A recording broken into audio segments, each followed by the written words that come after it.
سیب سرخ انداختم در بامب تو دلبر، صد سیب سرخ انداختم در بامب تو دلبر، یا غفلت است یا خواب که یو ځل بیا ګلونو مینوال د موږ سره اوسئ. راغلي یو سلمانۍ ته چې دا استاد مو د کار څخه هم خراب کړو، وخت مو له ضایع کړ. د سر به خبرې اترې کوو، د غږ مه هېروئ. سلام، ستړی مه شئ، ښه رالاست، هرکلی درته وایم. وعلیکم السلام. ستړی مه شئ ته. خیر اوسې، ډېره مننه. الله دې باد لره. مبارک نوم دې څه دی او د کوم ځای اوسېدونکی یې؟ نوم مې عبدالله دی، د بارکنډې د کلي اوسېدونکی یم او اوس مې سلماني په کنډاګل کې بازار کې. ښه، دا چې سلماني دي د کنډګل په بازار کې ده، د څومره وخت را په دې خوا کار کوي او په څومره وخت کې دې کار زده که؟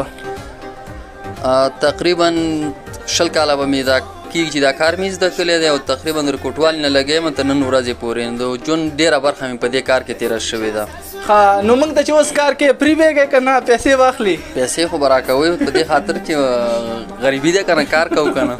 ښه، نو دا راته ووایه څه قسم ډیزاینونه شي کولی؟ هر قسم ډیزاینونه شم کولی، ته څنګه وغواړې هغه شم کولی. او د تیر حکومت یعنی اسلامي جمهوري نظام په پرتله و چې اسلامي امارتي نظام په افغانستان باندې حاکم دی، اوس مو کاروبارونه څنګه دي او مخکې څنګه و؟ یعنی اوس مسلماني څنګه ده؟ یعنی خلک سقاوي ته ډېر راځي که نه؟ یاره په سلو کې درته وبویم چې حقیقت درته ویم یاره 80% خلک به کم شوي، یعنی نه راځي. مخکې یعنی په هفته کې کار کوو، نو اوس په میاشت کې کار کوي. اوس بالکل میاشت کې کار کوي. نو دا چې همداسې کار کوي، یو څو روپۍ اخلي د ویښتانو د کوچني کولو؟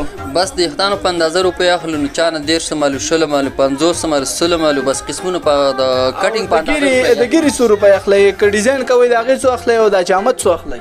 ولاړ ډیزاین چې کوو نو بس چې څومره ټایم لګي هغه اندازه باندې روپۍ اخلو. همسې تعداد یې کېږي؟ یاره چې 2 غنټې راله خراب کړي یاره یو 200 روپۍ خو به راکړي. 200؟ نو دا خو ته ټولې ورځې دیړې غواړې. نو هلته کرایانې ډوډۍ ده، کور خرچه ده، نو دا خو به وباسې که نه. زه خو ځان له صرف تا نه ده کوم. دا چې د تیرو کلونو په پرتله د اوس کاروبار هم خراب شوی دی، ورځنۍ چارې چلولی شي پې که نه شي؟ یاره نه شم چلولی، پوره مخکې په څېر یې نه شم چلولی. د دې ځای کرایه څومره ده؟ 3000 افغانۍ. 3000 افغانۍ کرایه خو دې کمه ده، نور دغه به هم درپسې نه، بیلونه به هم درپسې نه، نو څنګه یې نه شي پوره کولی؟ والا د کور خرچې شي، ماشومان شي، مرستیال شي، ښه بده شي، نو بس په خپله چې حساب وکړي نو سل درته ایله پاتې کېږي. نو ډېره مننه درته کومه. خدای دې افغانستان کې همداسې دایمي سوله راولي او د سولې ترڅنګ چې دی خلکو ته چې دی د کار زمینه برابره شي. نو په افغانستان کې چې دی د هر یو سړي، د هر یو کسبکاره د هغه کار به پر مخ باندې لاړ شي او ورځنی ژوند به انشاءالله تعالی برابر شي. نو تاسو ښه ډېره مننه کوم چې موږ ته دې وخت راکړه، شکریه ده دا کوم. ژوندی اوسې، ښه وخت ولرئ.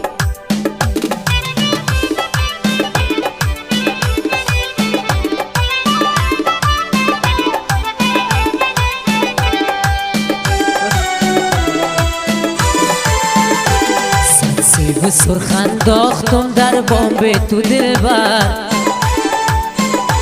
صد سیب سرخ انداختم در بامب تو دلبر، یا غفلت است یا خواب که بیدار نمیشد، یا غفلت است یا خواب که بیدار نمیشد، که بیدار نمیشد، که بیدار نمیشد، که بیدار نمیشد، که بیدار نمیشد.